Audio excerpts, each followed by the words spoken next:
Every night I try to love, but your heart is made of stone. All my tears, they fall like rain, yet you leave me here alone. I give you all I have inside, you pretend it's all. Guys, wala, ano meron?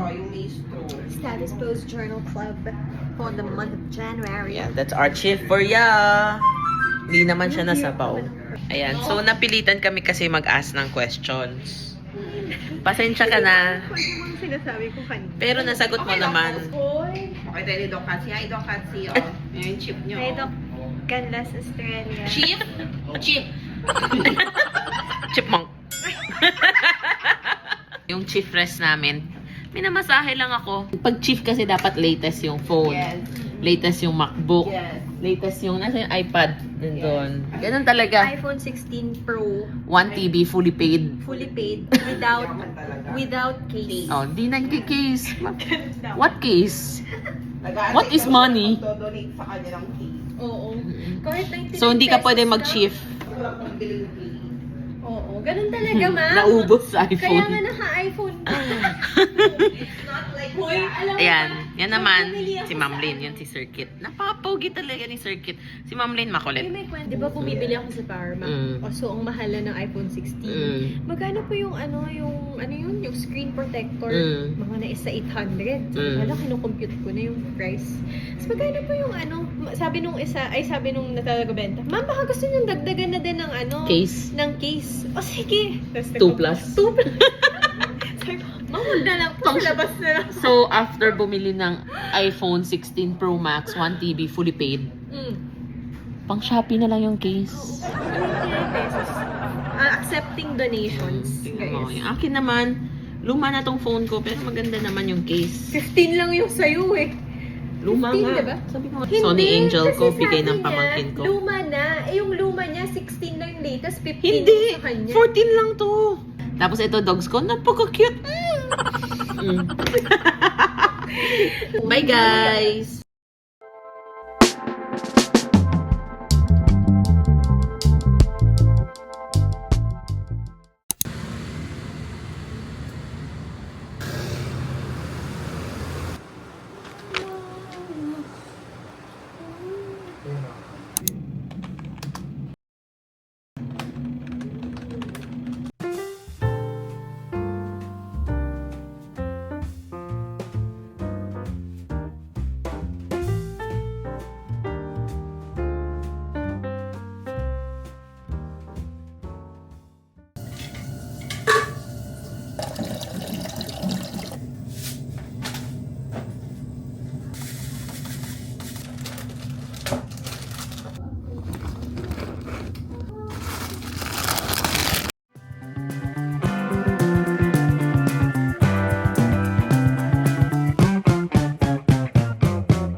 Pauwi na tayo, guys.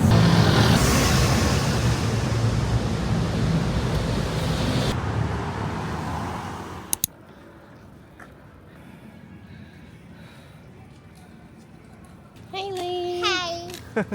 Hi.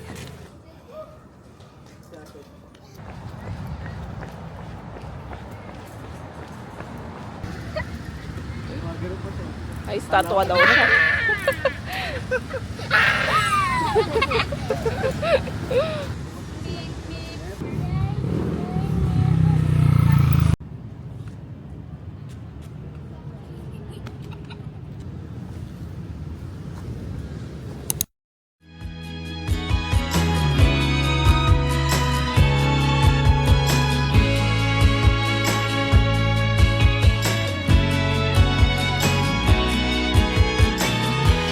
Mexican standoffs between me, myself,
제일 밝은 사람이에요. 레이즈는 아니죠. 내가 누굴 죽였으니까 이 자리에 불려온 거 아닌가?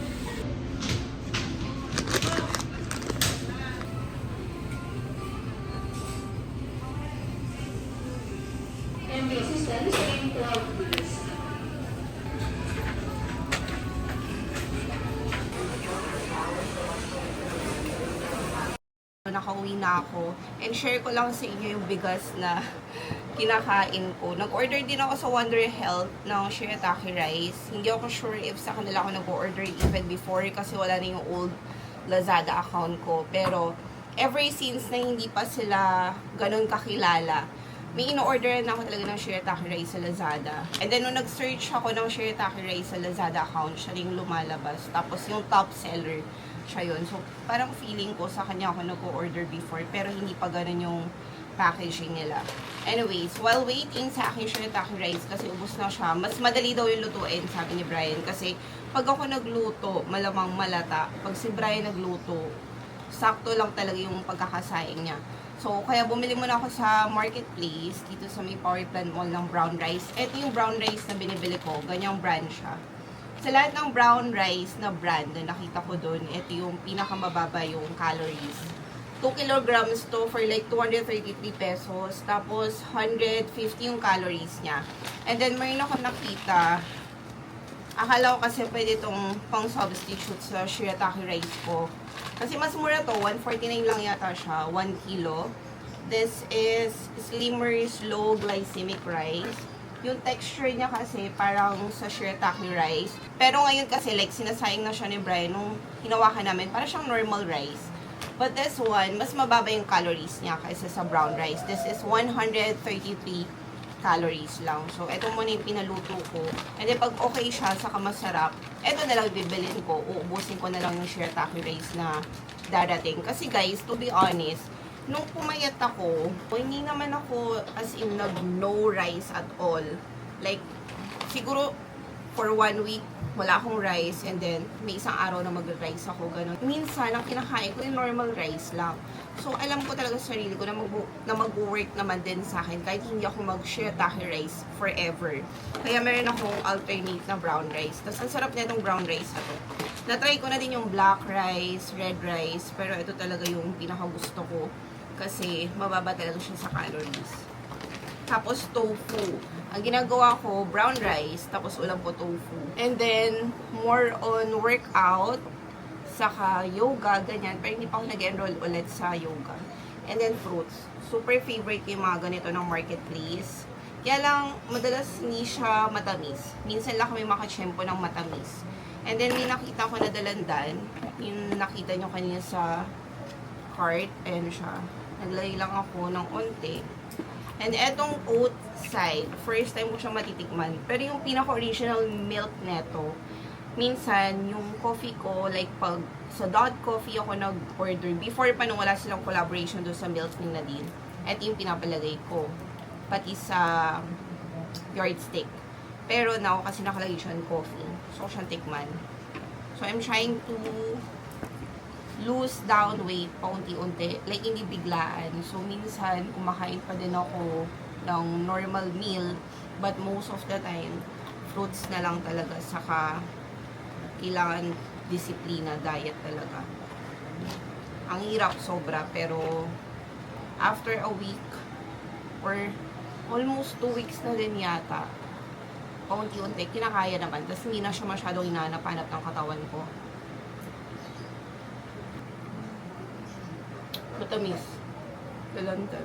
And then this one, melon. Siling, pakainin natin ng prutas.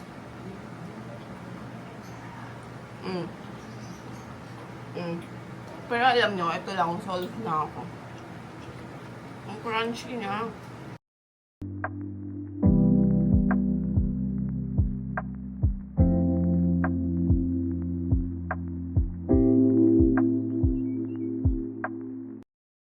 So, ayan, kauwi lang natin. Naka 3 kilometers lang tayo for today. Kasi umaambon na. That's 42 minutes and 38 seconds. Not bad. Magpo-fruits na lang tayo. Tapos yung oat side na natira ko kanina na coffee. And then more water. Water with chia seeds. Tapos tumakbo ko habang suot ko siya.